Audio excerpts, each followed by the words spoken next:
Hello, good morning. Hello, world. Happy Monday. It's November 10, 2025. So, pasensya na po sa aking face. Medyo hindi, may ubo-ubo. Especially now, dito po sa gitnang silangan, nagiging malamig na ang climate. So, mag-ingat po ang lahat and also take good care of yourself. Ayan, uminom ng maraming tubig palagi, no? And vitamins as well. Kasi nga, nagiging cold na yung ating weather. So, hi, hello. Is my share to you a very good motivation, especially sa ating bansang Pilipinas and also sa mga fellow kababayans or Filipinos. I'm going to discuss not discuss, but share to you a very important thing about this nature. Ito kasing nature shield us in a countless ways. Ayan. Yung mga forests na nag-absorb ng mga floodwaters, yung mga mangroves that buffers yung mga storm surge, and also yung ating ecosystem ay nasusustain yung ating mga food and water, especially during typhoon. So itong protection na to becomes more evident, especially in the Philippines, na kung saan yung natural landscape natin ay makakatulong sa pagpapaganda or yung kanyang vital role na maging disaster resilience or magiging panalag natin sa mga sakuna. So, but before that, I'm going to share to you a morning motivation na pwede nyo gamitin ngayong Monday, November 10, as you go along with your busy and productive schedule today. So, it says here, connect with nature. Okay? So, take a few minutes out of your morning routine to spend outside. So, ito medyo mahirap naman gawin sa mga nasa gitnang silangan dahil nga mostly mga buildings tayo. So, kailangan pa nating pumunta sa part ng Emirates na kung saan nandoon may mabundok para makakita tayo ng mga nature. So, bakit natin itong dapat gawin? No? Na tayo ay mag-spend outside.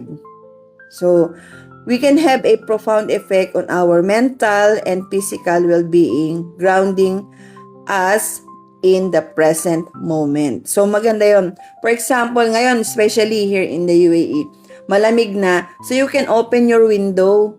Tapos yung natural na hangin, na lamig ng hangin, makakatulong sa atin. Kasi wala naman tayo ditong talagang bundok na punong-puno ng mga greeneries. Ayan.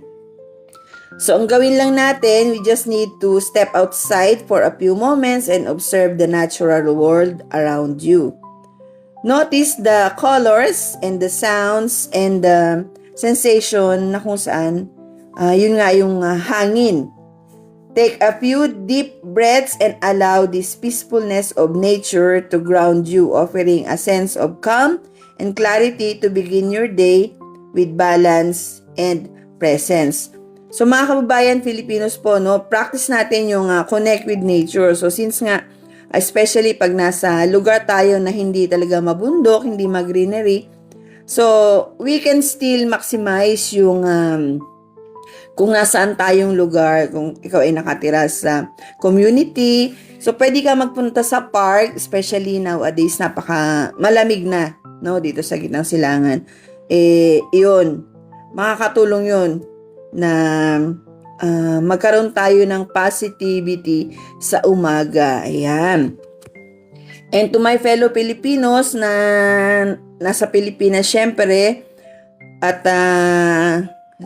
nasalanta po ng nakaraang bagyo, yan, sana po kayo ay nasa maayos nakalalagayan, and also, ayan, mag-pray po tayo, and together with prayers natin, ay gawin po natin ng action. So, maganda yung ating nakita nitong nakaraang araw sa social media, sa news, na lumilikas yung ating mga kababayan na nakatira especially doon sa karagatan. So, maganda maagang nalikas yung ating mga kababayan. So with that, I would like to share yun nga about dun sa nature. Bakit nga ba kailangan natin na i-protect yung ating nature, especially during typhoon? I would like to go back to bakit nga ba kailangan natin i-protect yung nature natin, especially in the Philippines, di ba? Kaya nga tayo nagtatanim, no? Naging project na rin to ng mga karamihan na nagtatanim ng puno sa kanilang mga lugar. Bakit natin ginagawa yan? Unang-una, especially etong typhoon sa Pilipinas, no? So, pinoprotect nito ang mangroves and wetlands. Okay? Not only in the Philippines but other part of the world na makakaranas or nakaranas ng typhoon. So, yun nga, mangroves and wetlands. Ayan. Ito kasi nag-reduce siya ng storm surge and flooding. So, pagka meron tayong magandang kabundukan pinangalagaan natin, yung mangroves and wetlands natin, nagre-reduce ito ng storm, surge at saka pagbabaha. Ayan, kasi ihigupin muna ng mga puno, yung mga tubig. So parang sila na yung nagiging panangga. Now, forest. Yung forest naman, they prevents landslides and absorb rainwater. So yun nga, iniiwasan nila. Yung magkaroon tayo ng landslide at kumbaga parang sinisipsip yung tubig. Yan, pagka meron tayong mga forest, yung pag umuulan, so imbis na magbaha agad, sisipsipin muna nila yung tubig. So protection niya. Kasi nakita natin sa news lately na ayun nga, nagsisimula na yung quarry doon sa Sierra Madre. So medyo nakakalungkot dahil napakaganda ng forest na yon. Not only Sierra Madre, but the rest of the forest in the Philippines and also other part of the world, kasi nature yan eh. Okay, so healthy ecosystem. I think I attended yung nakaraan, no, naging part tayo nung isang napakagandang expo. Ayan, yung diniscuss kasi doon yung ecosystem na kung ano mo nagagawa sa ating kalikasan. So itong kailangan meron tayong healthy ecosystems. Kasi bakit? Dapat hindi lang ecosystem, hindi lang forest, kailangan healthy. Nagre-recover siya ng faster after disaster. Ayan, after disaster. No, recover faster after the disaster. And it helps the community bounce back too. So, tinutulungan niya na mas mapabilis yung pag-recover ng mga nasalanta ng bagyo, especially po sa atin sa Pilipinas. So, ano po yung mga dapat natin gawin or maaari natin gawin as a person, as a community, as a whole country? So, una-una, no, simulan natin sa ating mga sarili. So, dispose waste properly. Nako, especially po sa Pilipinas, pag nagbaha, makikita po natin yung basura. So, siguro, we need to start from ourselves. Yung mga simpleng, halimbawa, pinagkainan, itapon natin sa dapat tapunan kasi di ba kinukolekt yan ng mga garbage collector, and then dinadump nila yan into a proper place. Ayan, so dispose natin yung ating mga basura properly, no? Or dispose of waste properly. Bakit natin ginagawa yan? To prevent clogging. Ayan, to prevent clogging, nadaluyan ng tubig, no? And also, nakaka-harm kasi ito sa ating wildlife, yung sa ating mga, halimbawa plastic, nakain yan ng isa sa wildlife. Itong animal na to is actually part ng nature na nakakatulong sa atin. So ano pa yung ating pwedeng gawin? Avoid cutting trees or damaging mangroves. Yan, very important yan. Katulad nga nang na-mention ko kanina, yung quarry sa Sierra Madre. Ayan. So, iwasan po natin yan. Avoid cutting trees or damaging mangroves. Next is support reforestation and conservation efforts in our community. Ayan, supportan natin yung mga proyekto na makakatulong sa ating nature. Okay, and then, very important is yung educate others. Bakit to importante?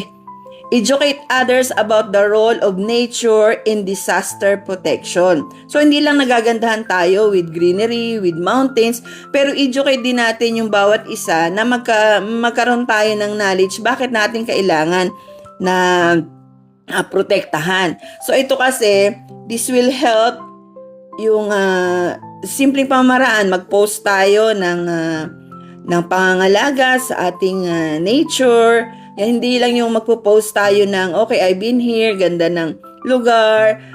So, protektahan din natin. And we can use our platform para magkaroon tayo ng awareness sa bawat isa, especially to Filipinos. Yan, i-post natin sa social media. Especially ito, nakita natin, nagkalat nga ng mga memes about this mga kabundukan na nag-protect sa atin during this typhoon na ito nga nakaraan. So, imbis na yung impact napakalakas, binasag nga, kumbaga binasag ang mata ng bagyo ng ating kabundukan, especially yung Sierra Madre. So, malaking tulong. So, wag lang tayong mag-post na sa ngayon dahil nakatulong siya. But, we need to be part of those people na mag-raise ng awareness. Wag lang mag-raise ng awareness, but kumilos din tayo. So, yun nga, kung influencer ka, use your platform. Ayan. To educate others about this, about our nature, at kung ano ang naitutulong ng nature natin sa pag-protect sa atin. So, by posting in your social media, community engagement, community message, sa mga schools around Philippines and also other part of the world. Yan. So, i-amplify po natin yung voice natin. Let's use that platform. Let's use the social media na spread natin yung ating awareness about nature shields.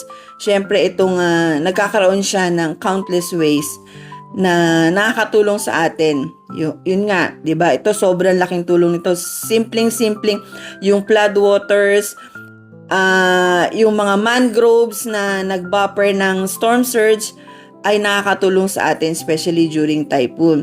This protection becomes even more evident, especially sa Philippines ngayon, na napaka importante na natural landscape sa atin, especially in protection sa mga disasters ng nature, bagyo. Yan, very important. So, nagiging resilience tayo sa ganitong bagay. Ayan. So, hello, good morning again. So, sa lahat ng ating mga kababayan na dyan sa Pilipinas, naway kayo po ay nasa maayos na kalalagayan. Of course, I will not ask or sasabihin na kayo ay dapat nasa maayos na kalagayan. But we are praying people here outside of the Philippines na kayo po ay maging okay. So, again po, I will just simplify, my topic today or my sharing for today focus on the nature. So, nature protect us, especially during disasters like typhoon. Yun nga yung nangyari sa atin sa Pilipinas at nangyayari pa rin ngayon, We must protect nature in return by preserving forest, mangroves, and ecosystem that reduce flooding and storm damage. Ayan. So, actions we can take, including avoiding, deforestation, nagkakat ng mga trees, na wala naman talagang magandang maidudulot. So we can start from managing waste properly, supporting conservation, and most importantly, educating others. Yan. Napaka-importante po niyan. So, magandang araw po sa inyong lahat kung saan man kayong part ng world. Umaga or hapon mo po dyan. So, let's continue to pray, especially to our country, Philippines. And let's not just spread awareness, but let's help na makatulong dito sa pagtayo muli ng bansang Pilipinas. So, we can start from ourselves, yung mga basura, yung mga waste natin, no? Simpleng plastic lang, itapon po natin sa tamang tapunan. So, yan, we'll start with ourselves. Self-discipline. Marami po kasi tayong nakikita na yung kanilang mga pinagkainan, iiwanan nila kung saan-saan, itatapon sa kalsada. So, pag naipon yan, ayun na, magbabara yan pagka mayroon tayong baha. Kaya nga, puro basura yung nakikita natin. So, simulan natin sa ating mga sarili. Ang simpleng plastic na pinagtanggalan ng candy, wag itapon sa kalsada or dyan lang. Kasi wala kang makitang basurahan, ay dito mo na lang itatapon. So, yun, start natin doon. Again, nature protect us. We must protect nature in return, and actions we can take, including i-avoid natin yung deforestations and i-manage natin yung waste properly. And most importantly, again and again, educate each other and use your platform to spread awareness and support yung ating nature. So, maraming salamat po sa inyong lahat at magandang umaga. Again, it's November 10. And God bless everyone. Mag-ingat po palagi.